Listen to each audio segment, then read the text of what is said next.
একটি আয়তক্ষেত্রের দৈর্ঘ্য 15% বৃদ্ধি করা হলো এবং প্রস্থ 15% হ্রাস করা হলো। আয়তক্ষেত্রের ক্ষেত্রফল শতকরা কত বৃদ্ধি বা হ্রাস পেল? মনে করি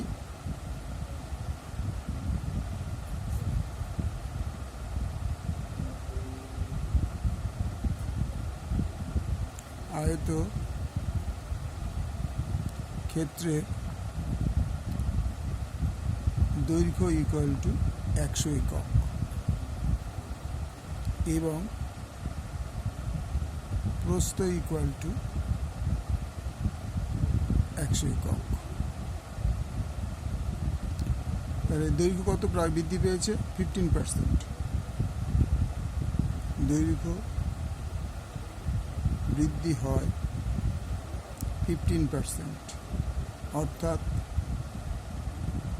এখন দৈর্ঘ্য হলো 100 প্লাস 15 ইকুয়াল টু 115 একক। প্রস্থ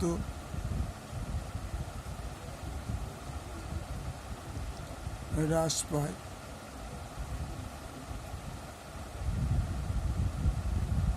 15%, অর্থাৎ প্রস্থ হলো 100 বিয়োগ 15 ইকুয়াল টু 85 একক। প্রথম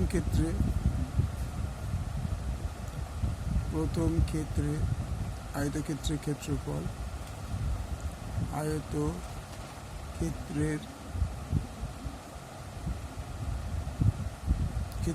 ইকুয়াল টু 100 ইন্টু 100 ইকুয়াল 10,000 বর্গ একক।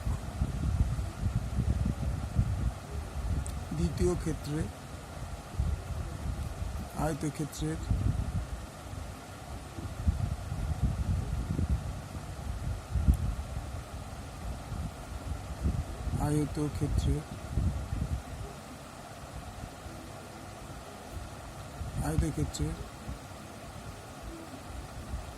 ক্ষেত্রফল ইকুয়াল টু 115 ইন্টু 85 বর্গ একক।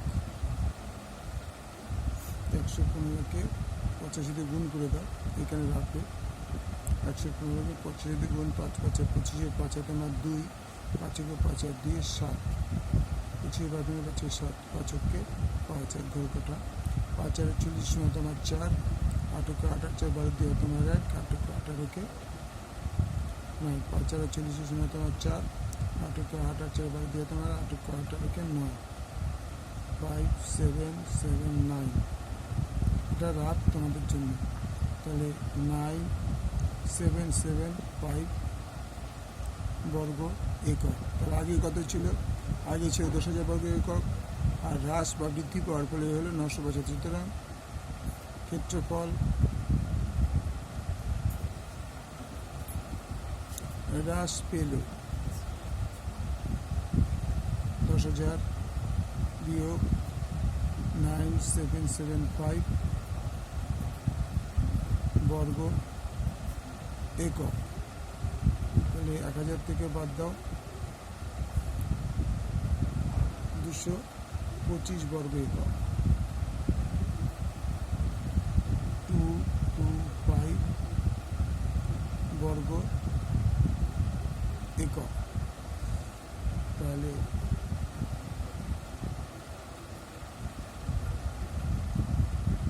10,000 বর্গ এককে হ্রাস, ক্ষেত্রফল হ্রাস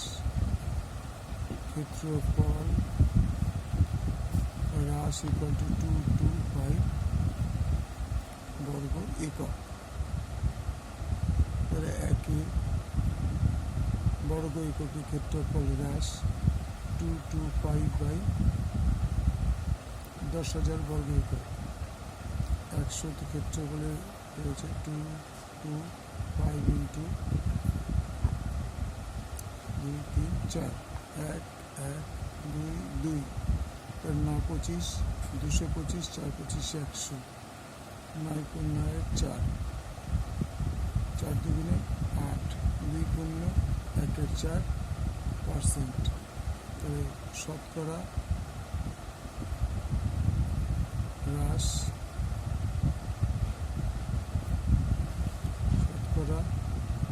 হ্রাস হলো 2.1/4 একক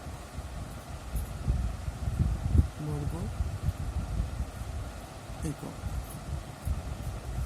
ওকে, পুরো অঙ্কটা দেখে না।